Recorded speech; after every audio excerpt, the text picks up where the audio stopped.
We now welcome our esteemed guest of honor for the day, Mr. Mohommad Chowdhary, Partner and Telecommunications Leader, PwC. I would request Sir to kindly come up on the stage. Sir has recently rejoined PwC as an Executive Director and as the Indian Telecoms Industry Leader. He has over 20 years' experience with the past 12 in telecom, IT and technology and has held senior roles at PwC, IBM and Vodafone. Sir has also worked as the World Bank Account Director in Washington, D.C. At PwC London, he led the telecoms privatization practice and can lay claim to being one of the architects of ICT industry liberalization in many countries, including Saudi Arabia, Oman, Nigeria, Ghana, Bangladesh, Slovakia, and Slovenia. Sir then moved to IBM with the acquisition of PwC Consulting and was a part of the global telecoms team that ran IBM's telecoms business. In this capacity, he drove IBM's services into key Africa and Middle East telcos by leading the commercial shaping of a number of major outsourcing and transformation deals. Mr. Mohommad Chowdhary then joined Vodafone Group as External Affairs Director in Egypt. He successfully led Vodafone's acquisition of its national fiber license, securing the company a wider set of strategic options to build on mobile. He was then appointed Group Strategy Executive at the headquarters in London. Sir is an advisor to On-Device Research, a mobile device-based research startup, and Empower, a mHealth service provider, focusing on closing the healthcare gap at the bottom of the pyramid in the developing countries. He has served on the national ICT panels of Egypt and Bangladesh, and in total has worked in 66 countries. He graduated from Oxford University in philosophy, politics, and economics, took an MPhil in economics from Cambridge University, and executive training from Harvard Business School. May I now invite our director, Professor Sunil Patil, to kindly join us on stage and welcome Mr. Mohommad Chowdhary, our guest of honor.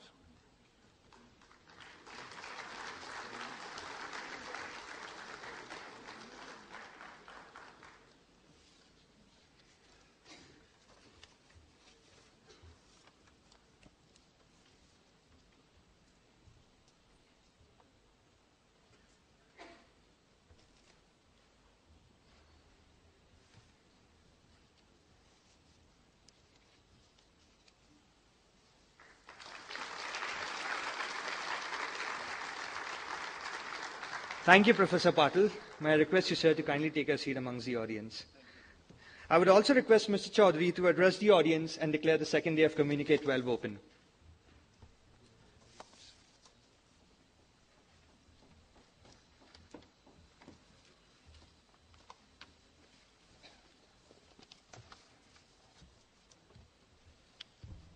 Distinguished founders, professors, faculty members, students, family, friends, colleagues, good morning, and thank you very much for inviting me, giving me the opportunity to speak to you this morning on behalf of all of PwC and all of our telecoms practice and our partners and staff. I'm very honored to be with you this morning.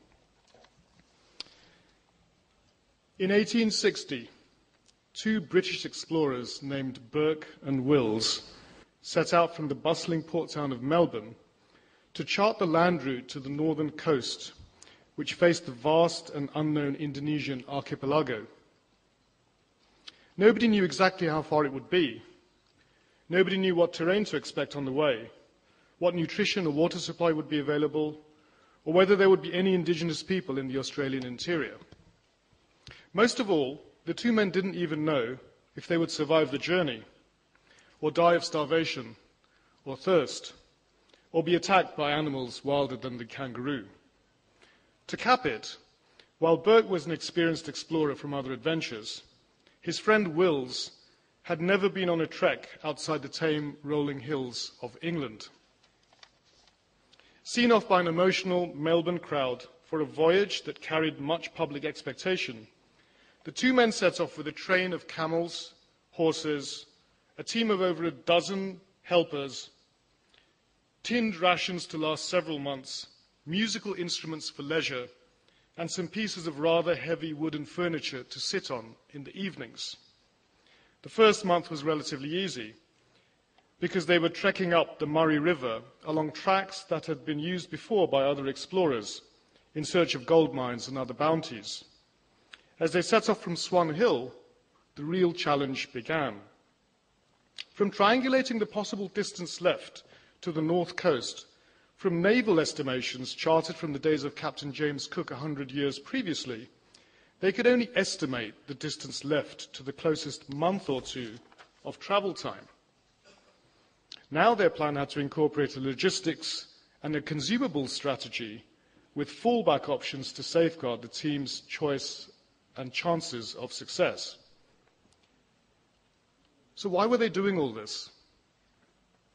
What men, even in the Victorian world of fantasy with discovery and exploration, would undertake such risk without a compelling reason? The reason was communications. British ability to control and govern the vast unexplored land of Australia depended heavily on the comms link to London. Currently, messaging between Melbourne and London was conveyed by ship only, and it took 3 months to send a request to London and 3 months to get a response. If Burke and Wills could chart the territory to the north coast and make it back alive to report the findings, others could follow, lay cable across the land, cutting the communication time down by a third and pushing up reliability. If Singapore could be continued and connected as a next step, within 3 decades, messaging between Australia and England could conceivably be done in days. So the two men continued, now leaving their music, their furniture, and their games behind. They trekked a month, by which time supplies were beginning to run low. Intense heat hit them as they crossed into barren desert. Dehydration began to set in with the animals, as well as with the group. They reached the Sturt stony desert. The team was tiring. 2 of the expedition's 5 officers had resigned. 13 members of the expedition had been fired, and 8 new men who had been hired were dead.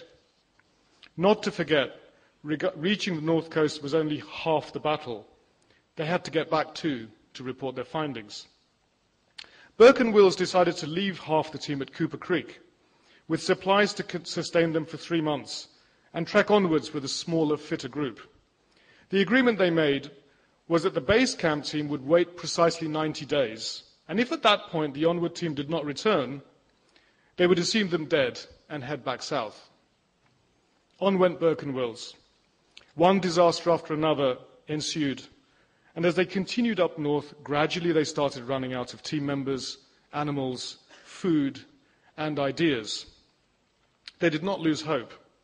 The distances felt much, much bigger than their wildest estimates. So much so that at one point, seeing that there was scant supply left to get them back to base, they realized they would have to give up and turn back. And here is the first of the 2 ironic tragedies of this misadventure. Not knowing, but now known with new research, after walking and riding more than 1,500 kilometers, they turned back just 50 kilometers from reaching the coast. Believe it or not, somehow they made it back to base camp at Cooper Creek. But they did it in 91 days. And when they reached Cooper Creek, the team had just left, so recently that the branches used for their campfire were still warm. Now losing faith in all things known to mankind, the men rushed off in a panic to see if they could chase the team down. They took wrong turnings, and they didn't get anywhere. And here is the second irony of this story. When they left base camp, they didn't leave a note to say that they had arrived. Unbeknownst to them, the base team had turned back to look for them one last time. And on day 93, they did so. Couldn't find any trace of a returning team, and then set off south one last time, taking Burke and Wills for dead.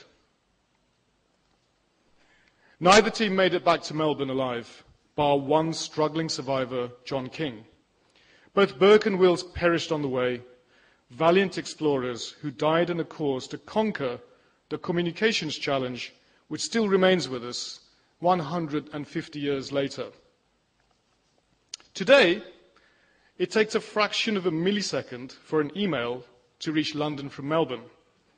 And partners can chat in real time or by video conference to discuss their business ideas or their holiday plans. Even the remotest parts of the outback between Melbourne and Darwin can be reached instantly by telecommunications, be it mobile, fixed, or satellite. We live in an age of unprecedented change in communications. Global mobile connections have risen from close to none in 1980 to almost 6 billion in just 30 years. This newfound access to communications has resulted in big changes in people's capabilities. A World Bank study of many countries showed that for every 10 percentage point increases in mobile penetration in developing countries, there is an increase in economic growth of 0.8%. It is not just people's capabilities that are changing, so are the enterprises' capabilities. IBM, one of my former employers, connects over 400,000 employees worldwide onto a single intranet called Blue Pages, a single messaging system called SameTime, and a single social networking system called Beehive. From a solution center in Bangalore, system engineers can repair bugs on a billing system in Europe. While trade in goods continues to rise, trade in services rises much faster. Since the days of Adam Smith till as recently as 20 years ago, in economics, we were always taught that there are three types of asset: land, labor, and capital.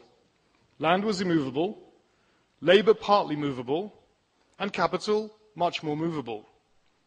With communications, these age-old paradigms have been broken. Now the most basic of labor-intensive services can be provided remotely, even from across the world. The calligraphy design on my sofa at home in London was designed by a Syrian artist who lives in Seattle and sent to my carpenter by email in Bangladesh so that he could carve it onto a piece of wood. One thing hasn't changed, though. My economics teacher at school taught us that haircuts are not subject to international trade, and I believe that will remain true for some time to come. In communications, more has been achieved in the past 30 years than in the 300 years before them. Yet it is with confidence that each of us in this hall can announce that the change has only just begun. The unfinished agenda of communications is vast. And to take a quick tour of the opportunities and challenges we face today, I will touch upon four themes: democratization through growth, the thirst for spectrum, disintermediation, and BRICS. Democratization through growth. Voice connectivity will be all but universal within a decade, but the possibility of transformation of people's lives through communications is only just getting underway. I worked on my first telecoms project a couple of years out of college in 1992. It was the Bangladesh Telecom Sector Reform Project funded by the World Bank, and the PwC team's job was to determine the policies required to enable growth and efficiency in the industry. In the developing world, there were no BRICS then, as we know them today, except the huge mobile phones business tycoons used to carry with them to meetings at five-star hotels. In Dhaka, the CDMA-connected mobile brick phone cost over 1 lakh rupees, and the call rate was 50 rupees per minute. Affordability was for no more than a couple of hundred people in the city, and access was extremely limited. 20 years later, calls are made for free from some user packages, and a handset that packs in many more features than the old brick can be purchased for 1/10 of the price. With people all over the world having access to voice communications for a few dollars a month, access and affordability to basic services has been achieved. In the early 2000s, I worked across Africa, and amazingly, almost every country I visited had approximately 200,000 fixed lines. Nigeria, Malawi, Zimbabwe, Ethiopia, all did, despite having vastly different economies and populations. I never really understood why. But it was clear to me from those experiences that there were barriers to fixed penetration which were uneconomic to pass through. Economic models to calculate the infrastructure cost to build fixed networks always resulted in ridiculous calculations. At $500 per capita per line, we were looking at tens of billions of dollars to connect countries which operated at $200 per capita GDP and 50% corruption levels. But a revolution was brewing already in the name of the Global System for Mobile, and before long, democratization of voice was underway. Kenya, another market with 200,000 lines when I worked there, showed us the next wave beyond voice services into valuable life services delivered over data, with an ingenious distribution model using mobile technology as well as simple human relationships between customers and vendors. M-Pesa was born, the first scaled service to enable mobile money transfer between individuals. Today, 18 million Kenyans use it, and some 30% of Kenyan GDP is traded using M-Pesa. In my mind, democratization through communications technology is more an emerging market phenomenon than a developed market one, because it is in these countries that technology has begun to level an economic playing field in a way which physical infrastructure solutions still have not. For decades, we have conceived of the developing countries' burden to be one of the lack of infrastructure. Bridges, toll roads, railways and dams characterize the post-war World Bank, IMF-funded development agenda, coupled with 5-year plans and public-private partnerships. Bankers in Latin America coined terms such as project finance and securitization as the savior of economies looking to build their way into sophistication. Thinking that a poor country's only option to close the development gap was to spend billions on infrastructure has been proved to be a fallacy. Professor Amartya Sen, one of my all-time academic heroes and who I was lucky enough to be lectured by when I was a student, was prescient in the role of communications to empower development. Analyzing the Bengal famine of 1942, Sen proved that it was not a shortage of food that had caused thousands to die of starvation. It was a lack of communications. If people in East Bengal had known that food supplies were available in Orissa and could be sent across at the right price, hoarding would not have happened, which led to shelves becoming empty in shops. And if people in Orissa had known that Bengalis were ready to pay 20% more for rice than in Bhubaneswar, they'd have trucked a load of it up to Calcutta. What Nokia Life is trying to do today with agricultural pricing information for farmers in Gujarat is an attempt at a modern-day commercial solution to this age-old problem. Communications is giving us a new reality when it comes to our age-old infrastructure conundrum.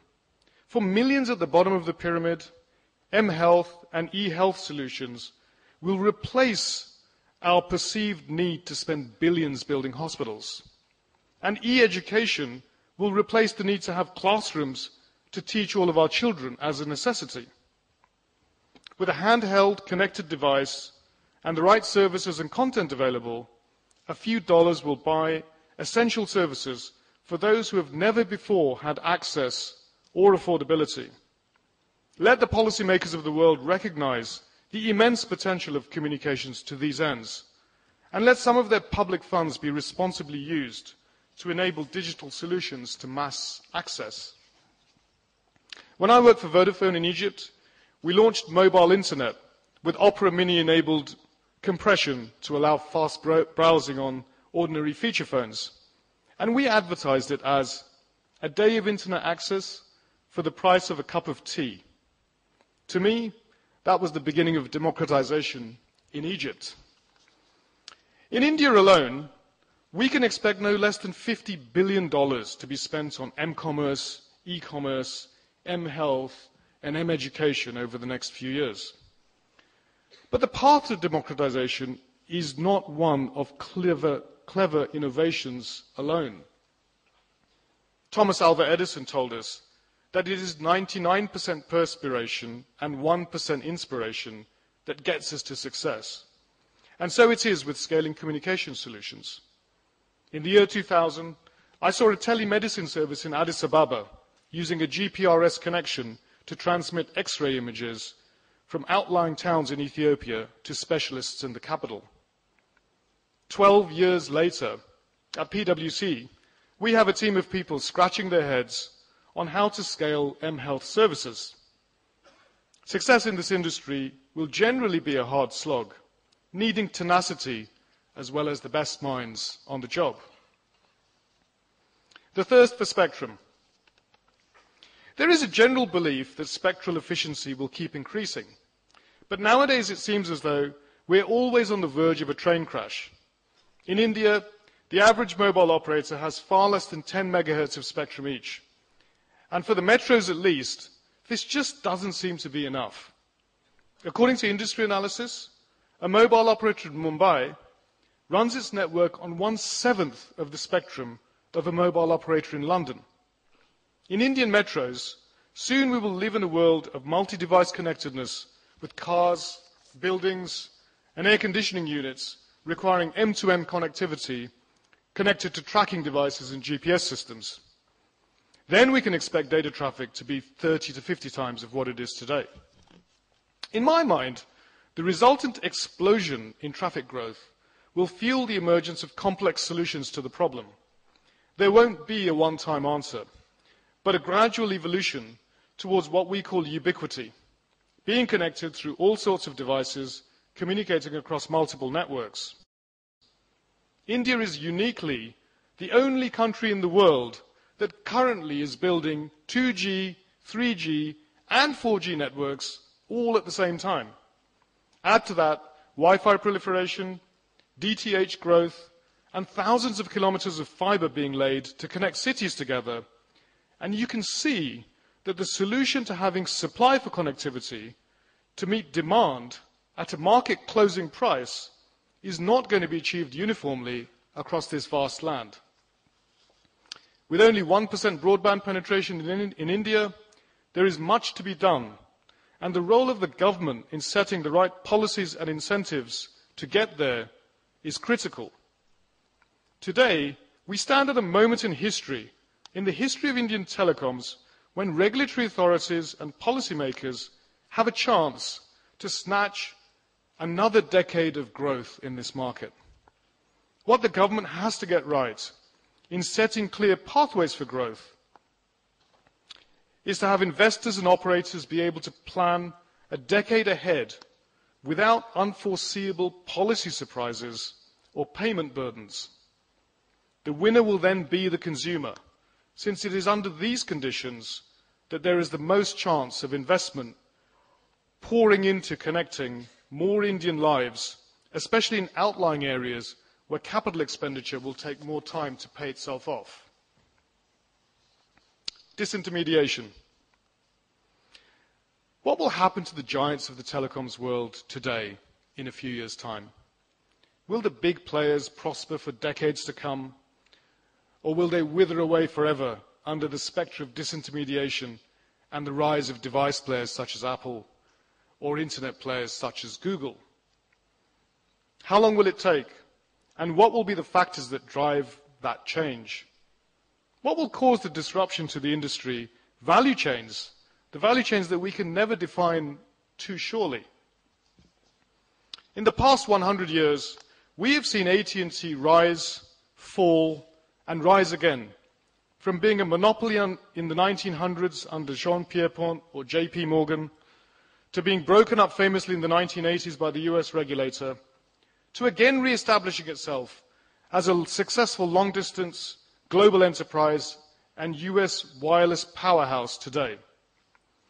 On the other hand, when it comes to carrying international voice traffic, Skype and other similar services have completely changed the voice traffic landscape in a decade. Deutsche Telekom used to have a near monopoly on international voice traffic in and out of Germany before it was privatized in the mid-1990s. But today, DT carries less than 50% of that traffic.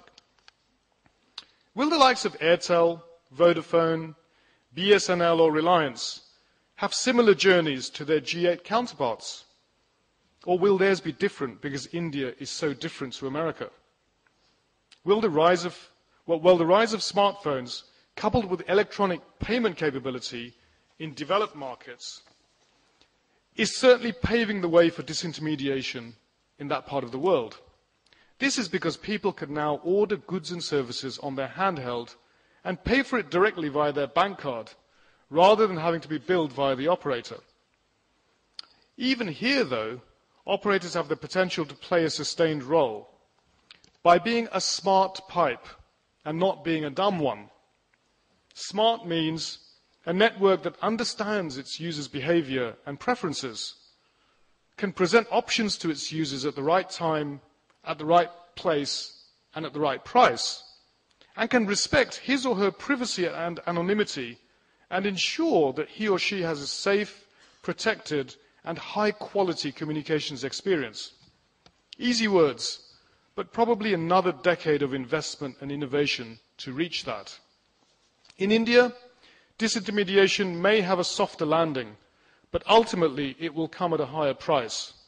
E-payments are relatively scarce in India today, and so widespread use of services which are not paid for via an operator are still some way away. But the industry in India is now as big in revenue terms as the UK or Germany. By the time disintermediation does land, there will be many people with smartphones in India, and the impacts will be big. BRICS.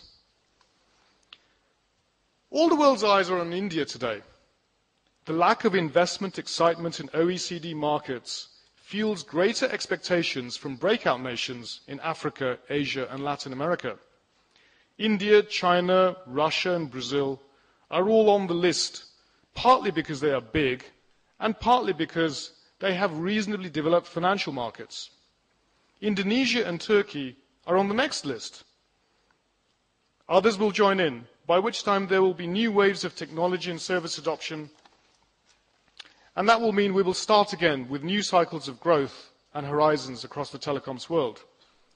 But being a BRIC nation now carries the burden of expectation, as well as the promise of new growth. To keep India's stock up in the global economy, our policymakers must be ready to ensure markets can continue to deliver the growth that we've seen over the past decade. I've recently said in Indian telecoms that the party is over, but the fun is just beginning. What I meant by that is that we have enjoyed the growth that came from acquiring zillions of customers and building out networks really quickly over the last decade.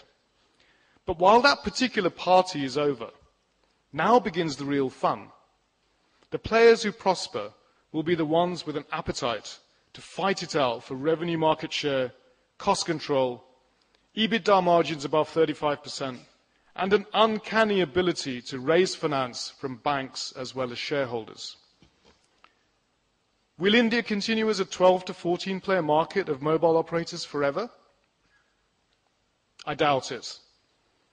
I expect it will settle to a more manageable number of perhaps 4 or 5 national players, with the brand recognized all around, and a number of smaller, more focused players at the circle level, using flexible business models to service special segments of users through lean network costs and innovative approaches to deliver personally valuable services. To survive, players in this industry will have to do 3 things really well. They will have to manage an uncertain regulatory environment, they will have to drive innovation, and they will have to evolve their operating models. No operator today in this market will be the same in a decade from now. Each will look totally different from the 2012 version and will be run in a fundamentally different way. Organizations, skills, networks, and services. This institution, Symbiosis International University and the Institute of Telecom Management, and many others across the land, are the foundry of the next generation skills. So let me focus on that as I draw to a close. Some 90% of a typical operator's revenue today in India comes from selling voice services. By and large, the players are all masters at selling and delivering such services, and equipment vendors are highly skilled at making the networks that provide the connectivity largely without fail. Roughly, the other 10% of revenue in the market is data, both for consumers, but importantly also for enterprises. And this is where the industry is crying out for new blood to enter the labour force. The country needs professionals who can drive innovation in new types of services more than ever before to sustain this growth story. To keep the story alive, the market also demands new skills in designing, building and operating complex new networks, which will work seamlessly with each other, technology which connects these networks, and services which consumers can use from all sorts of devices all at once. Skills are needed to build applications and business models that will scale services in Hindi, Malayalam and Tamil. Skills to enable the usage of services by those who do not prefer to type but wish to use voice-to-text commands instead. Fulfilling the peculiar needs of SMEs in India, each to their own uniqueness, will require skills in creating new types of service offerings and the acumen to refine today's selling models to ones which these individualistic buyers feel comfortable with. And it will demand the skills of engineers who can configure access to the cloud in ways which will enable all of these businesses to be connected with minimal computing capacity needed in the office, and the maximum access to applications and services at affordable prices and with full fail-proof backup and security. My dear graduates and students of SITM, today you are the intrepid explorers of the 21st century who will make all of this happen here in India and across the world. Your institution is known for sending many successful alumni into the telecoms world, some of whom we've seen this morning in the opening to day 2. One of yours is a member of my team now at PwC and is sitting here in the hall with you today. I also have a client from Vodafone who studied at SITM, and there are many, many others working at well-known and respected companies such as Hughes Electronics or Accenture. At PwC, we are extremely fortunate to have a long and deep relationship with SITM that goes back over many years. One of the partners in my telecoms industry team is a member of your board and was here only a couple of weeks ago to hold an all-day session on telecoms outsourcing. At PwC, we have taken a new turn in building our own telecoms expertise from about 12 months ago. At that time, our global firm made a new investment into PwC India's telecoms practice for us to take telecoms to a new level. We fully understand that this is an industry that now demands a level of insight, knowledge and experience that has not been required before. And therefore we are investing heavily in building up our team, our expertise, our propositions to the market, and our ability to bring value to our clients. Critical to that is our ability to combine value from technology with value from business, because it is the alignment of business and technology which is one of the areas where the industry will need the most attention over the next few years. Thanks to the advances that we have made in communications since 1860, your time to success is destined to be far quicker than that of Burke and Wills. But your spirit must be no less than that of these two intrepid heroes. Like them, you must be ready to strike out into the world outside of these walls and be bold in your decisions, to go forward with the ethos and spirit of SITM, where the whole world is one family. You must have a strategy by all means, but you must be ready to take risks and accomplish things which those before you have not. Make your founders and your professors proud of you and proud of your achievements as you march forwards, and never forget the foundations that you have been given in this revered and admired institution. Thank you.